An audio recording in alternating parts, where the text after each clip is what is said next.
Hello everybody, welcome to Awesome Rusty Bucket. Subscribe to the channel if you haven't already and drop a like on this video. I am trying to hit 100k subscribers on the channel by the end of the year, so your subscription would be much appreciated. Also drop a like on this video, it only takes 1 second and makes a massive difference.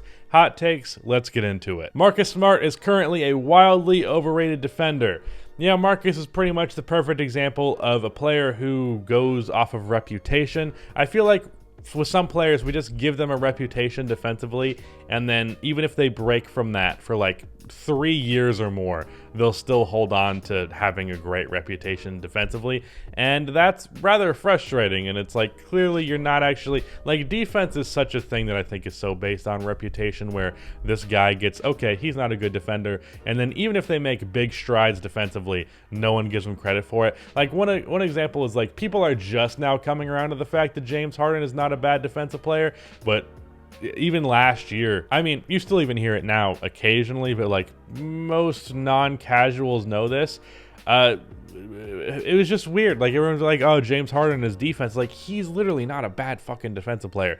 Nikola Vucevic with the Bulls right now, everyone's saying, well, he can't score, so he's useless, even though he's been statistically one of the best defensive players in the league to open the season. So there's a lot of stuff like this where it's like, Marcus Smart wasn't good defensively last year. He is fine, but it wasn't holy shit lockdown defense like he had been for his career previous. And then to open this year has been more of the same. I was hoping that was just a drop in the bucket and he'd go back to normal, but it looks like he's going to continue to struggle on that end relative to what he was at one point. Luka might not actually take the MVP leap we expected him to take last year. These last 2 seasons, he has had some slow starts.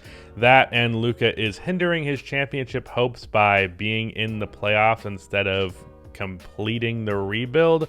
Well, first of all, for that latter thing, I'm not gonna fault Luka for that. Like, why? Like, that's like the LeBron thing, where like LeBron was so good early, it made it hard for Cleveland to actually rebuild because no draft picks or whatever. Even though the Mavericks traded all their Mavs picks for fucking 7'2" 2 guard who's not even a good 2 guard. But it's not Luka's fault that he's good and he makes his team too good to tank. That said, for the MVP type leap, really, Luka has played at an MVP level for ever since after his rookie year. He just hasn't been on a team that's been winning enough for him to be an MVP. But if Luka puts up his numbers on a 55 to 60 win team, of course that guy's winning an MVP, or at least seriously in the conversation for it.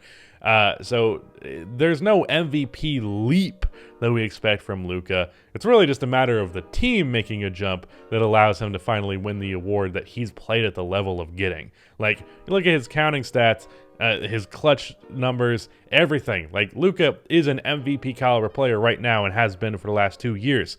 He just hasn't been winning as much as you need to win that award. The Sixers are better with Tyrese Maxey than they would be with Ben Simmons ever. I don't know what that ever is, a weird thing to add at the end there. But yeah, I do. Well, not yeah.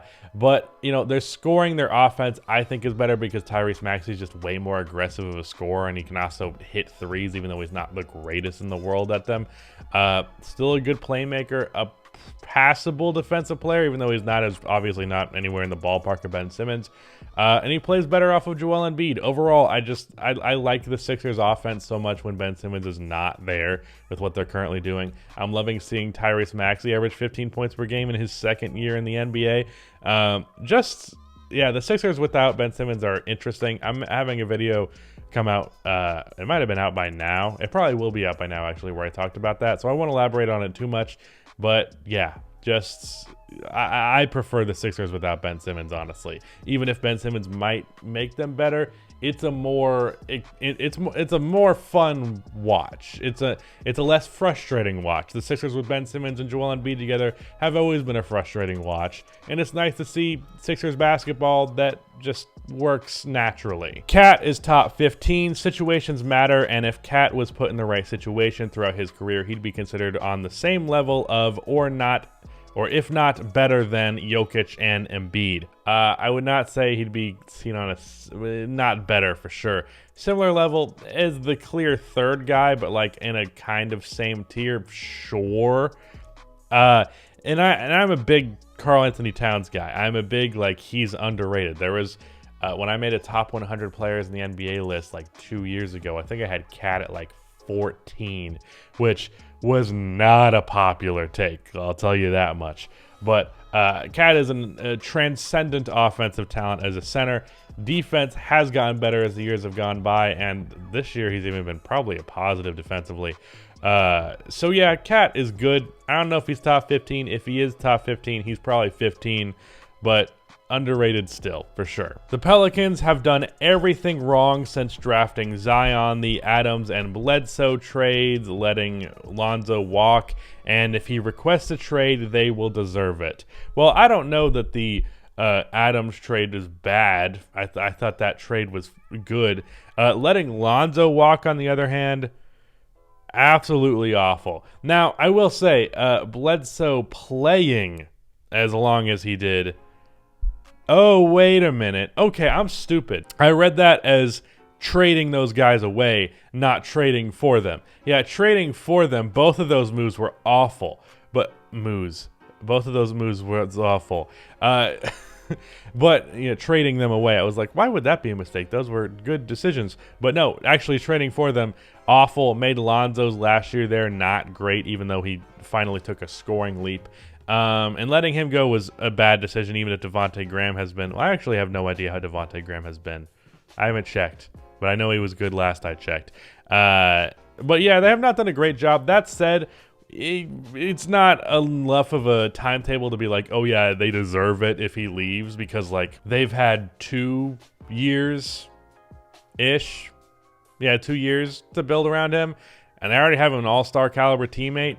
Like the Brandon Ingram, Anthony Davis, the Brandon Ingram getting that out of Anthony Davis trade was also, in a way, building around Zion. So I don't know that that's entirely fair to the Pelicans front office. That said, they could have been handling things better for the last 2 years, that's for sure. Josh Giddey will be the greatest Australian NBA player ever. That depends on if Kyrie Irving qualifies under this category. Because I know, isn't he like born there but like immediately to America? I actually have no idea. But I know that there are some people in Australia who claim him. I'll be real. The only other Australian players that I know off of the top of my head would be Patty Mills and Andrew Bogut. And is Matisse Thybulle? No, who am I thinking of? I know there's some other forward. I don't remember. There's some... Ben Simmons. Ben Simmons is a forward. I was thinking of a Sixers forward. Ben Simmons is also Australian. Yeah, I mean, I don't know. Josh Giddey being better than Ben Simmons. I don't think he'll ever be better than Kyrie, but Ben Simmons, I don't know if that's out of the realm of possibility. Josh Giddey is going to be pretty fucking good. That's all I know. I shouldn't have picked this one. I don't know shit about Australia. Crikey. Tyler Hero is top 3 in most improved player race. I mean, yeah. We can all see it. What else is there to say? Scotty Barnes is the next Giannis.